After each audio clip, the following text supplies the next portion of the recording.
موت اور قبر کو یاد کرنا، اور اس دن کو یاد رکھنا کہ جس دن آپ اللہ تعالیٰ کے سامنے کھڑے ہوں گے۔ اگر آپ کے ایمان میں کمی آ رہی ہے نا، تو یہ اس کا علاج ہے۔ یقین کریں، میں نے ریسنٹلی قبر کے بارے میں لیکچر دینا شروع کیے ہیں، اور جتنے زیادہ میں اس کے اوپر لیکچر دیتا جا رہا ہوں، اتنی زیادہ میرے دل میں دنیا کی قیمت کم ہوتی جا رہی ہے، اور جتنا بھی میرے پاس ہے اس میں مطمئن ہو جاتا ہوں۔ کیونکہ جب آپ کو یہ احساس ہو جائے نا کہ آپ نے ایک دن مرنا ہے، اور یہ جتنا سب کچھ ہے یہ آپ اپنے ساتھ نہیں لے کے جائیں گے، صرف ایک چیز، صرف ایک کرنسی آخرت کی جو ہے وہ صرف اعمال ہے۔ اور جب آپ اس قبر میں پہنچیں گے تو ایسے ہی سمجھے کہ وہاں پہ ایک سائن ایسا ہوگا کہ آپ اس پوائنٹ سے آگے کوئی چیز نہیں لے کے جا سکتے، سوائے آپ کے نیک اعمالوں کے، نیک ہوں یا برے اعمال ہوں۔ صرف یہی ایک چیز جو ہے نا آپ اس پوائنٹ سے آگے لے کے جا سکیں گے۔ سو آپ جتنی بھی دنیا بھی اکٹھی کر رہے ہیں، یہ آپ کے وہاں کام نہیں آئے گی۔ ہمیں موت کو یاد رکھنا ہے۔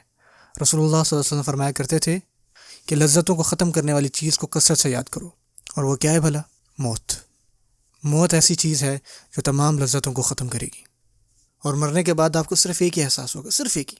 آپ ایک آخری نظر اس دنیا پہ گھمائیں گے، اور صرف اسی وقت ہمیں احساس ہوگا کہ یہ دنیا جو ہے وہ کتنی ہلکی چیز ہے، جب ہم اس کو چھوڑ کے جائیں گے، جب ہم اس کو آخری نظر دیکھیں گے کہ یہ دنیا کچھ بھی نہیں ہے، کچھ بھی نہیں ہے۔ ہمیں اس دن احساس ہوگا یہ کتنی ادنا ہے۔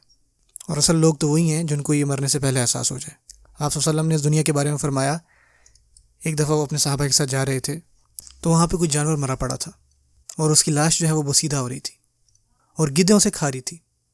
تو اس کا کچھ ٹکڑا آپ صلی اللہ علیہ وسلم نے اٹھایا، اور انہوں نے پوچھا کہ تم میں سے کون جو ہے مجھ سے دینار میں خریدے گا؟ تو انہوں نے کہا کہ یا رسول اللہ، یہ تو ایسی چیز ہے اگر آپ فری میں بھی دیں گے تو تب بھی ہم نہیں لیں گے۔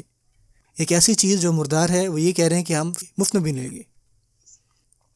تو انہوں نے کہا کہ جان لو کہ یہ دنیا اور اس کے اندر جو بھی چیزیں ہیں، جتنا بھی سونا، دولت، سٹیٹس، پیسہ، شہرت، سب کا سب یہ اللہ تعالیٰ کے نزدیک اس سے بھی زیادہ کمتر ہے جتنا تمہارے نزدیک یہ مردہ جانور ہے۔ اس کی کوئی وقت نہیں اللہ تعالیٰ کے سامنے۔ قیامت کے دن اللہ تعالیٰ جو ہے اس سارے کو جو ہے اپنی مٹھی میں جکڑ لیں گے، پوری زمین اور آسمان کے ساتھ اللہ تعالیٰ ایسا کریں گے، اور پوچھیں گے آج دنیا کے بادشاہ کدھر ہیں؟ وہ لوگ جو ایک دوسرے سے لڑتے تھے، ایک دوسرے کو مارتے تھے، اور ناانصافی پہ ناانصافی کرتے تھے، اس کم تر دنیا میں تم لوگ آج کہاں ہو؟ اور یہ اللہ کے نزدیک کچھ بھی نہیں ہونا۔ اور یقین کریں ہمیں بھی تب تک احساس نہیں ہوگا جب تک ہم سے یہ چھن نہ جائے، جب تک یہ ہمارے یہاں سے چلے نہ جائے۔ اور میں آپ کو بات بتاؤں، ایک چیز کی جو میں آپ کو گارنٹی دیتا ہوں، ہمارے بزرگ کہا کرتے تھے کہ اللہ کی قسم، ہر بنی آدم جو ہے نا اس کا افسوس کرے گا، ہر اس لمحے کا جس لمحے اس نے اللہ کو یاد نہیں کیا، ہر وہ لمحہ جو آپ نے ضائع کر دیا جس میں اللہ کو یاد نہیں کیا، اس کا آپ کو آگے جا کے پچھتاوا ہوگا۔ ہمیں یاد رکھنا چاہیے کہ ہمیں اس دنیا کو چھوڑنا ہے۔ آپ قرآن مجید میں دیکھیں، آپ کو قرآن مجید میں کیا ملتا ہے کہ جب موت کے فرشتے ان کے پاس آئے تو انہوں نے کیا کہا؟